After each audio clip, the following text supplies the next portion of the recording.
Now we talk about gun blind setups all the time and hunting on food plots. Hunting on a food plot's a lot different. You go to the food plot, deer there, you spook them. You get off the food plot, after dark, deer there, you spook them. Never ending story. So we talk about screening with Egyptian wheat, berms, using the lay of land, hiding the blinds on the side of the plot to get in and out. Completely different setup here. We're talking about a close quarters archery setup for deer. And this is a pretty cool area in here because it is very close quarters.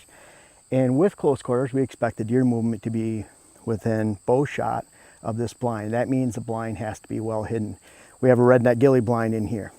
I don't know what else could be more hidden than a redneck ghillie blind. This is incredible camouflage, incredible camouflage material. And as you can see with the vegetation in here, as it turns more brown and tan, this thing's gonna blend in like crazy. So really cool. Now, so we have that close quarters, well hidden for an archery shot. It also has to have deer-free access. We've carved out a trail in this location. Our wind's actually gonna blow this way, but we have to have deer-free access. We have to be able to get in and out without spooking the deer. And we have the bulk of our movement starting down here and all the way around.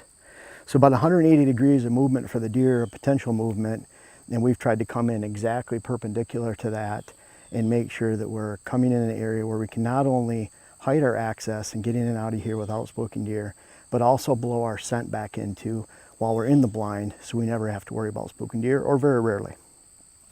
Third thing, we have to have a highly defined movement. It's one thing when deer are coming in from 10 different directions into a food plot in the afternoon, and you're sitting there with a rifle and you could shoot deer at 50 to 200 yards or 300 yards, and it's really not that specific. As long as they get to that food plot, you just want them there and then you can shoot them. Here we have to have highly defined movement because that's what we're hunting. That affects the deer, if they're gonna come by the blind or not, if they're gonna spook us. So we actually have, on this side of the blind, actually cut out a hole in the fence, actually cleared out 2 lanes to areas where there's already deer movement, captured that movement, in one case blocked that movement, and then brought them right down to that fence crossing. We've added a camera on a fence post about 10 yards away, 5 yards away, and then also offered a licking branch. So when the deer do go through that fence, they have the opportunity to hit that licking branch, would happen to be right at 20 yards right in front of this blind. So we have a highly defined movement. We're also tapping into another fence crossing that comes in at an angle. They both come right down here. We've cleared shooting lanes to that location. The deer can cross the creek down here, they can get water, can hear the creek actually gurgling in the distance. So we have the defined movements of the fence crossing. We've offered real close quarter shooting lanes, and then we've offered the mock scrape. Now another thing, with an archery blind setup, we have to have that limited shooting. You know, if we're setting ourselves up to where we can shoot out to 80 to 90 yards in most directions, guess what? Those deer are gonna move 80, 90 yards away, 60 yards, we're not gonna get a bow shot.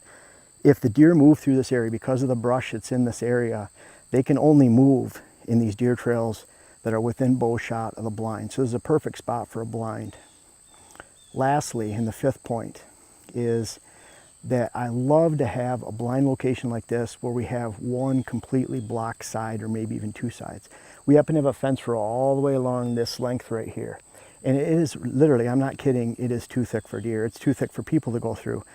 The hole that I cut out over here, I had to use a saw, had to use pliers to cut the fence, but deer couldn't move through there. The brush is laying sideways. They either have to jump over it for 10, 15 feet at a time, crawl through it, and there's areas you can't even crawl. For me to get over it, I had to actually crawl over the brush to get from one side to the other. So literally this entire side is blocked, and what that does is it makes sure as long as my wind's blowing this way, as long as my axis is this way, that I can count on not spooking any deer, not blowing my scent into any deer. And I can also hide the blind. This blind is hidden against a wall of brush. And with this blocked edge, then that also creates a constriction of a funnel for the fence crossing. Another fence crossing down about 40 yards away. They both come down together right here. So with that tunneled access to get back here, deer-free access, this close quarter shooting, limited shots, a lot of brush to thicken and make sure the shots are close to the bow range. And finally, by having this one completely blocked side, we have the perfect location for an archery blind setup. And I honestly do not think there's a better blind that we could tuck in here and hide than this redneck ghillie blind. This isn't a commercial for redneck ghillie blinds, but hey, if it fits, you call it like you see it, and this thing is going to be really hard to see for a deer when it's coming through here during the rut, and we can't wait to come back here and slip into a cold day. It's actually about 80, 90 degrees out here. I can't wait to get out of the woods, but this is a perfect time. We have thunderstorms coming tonight. We have cool temperatures later this week, and you can bet within 3 to 4 weeks I'll be sitting in this redneck ghillie blind, and I can't wait to hunt it.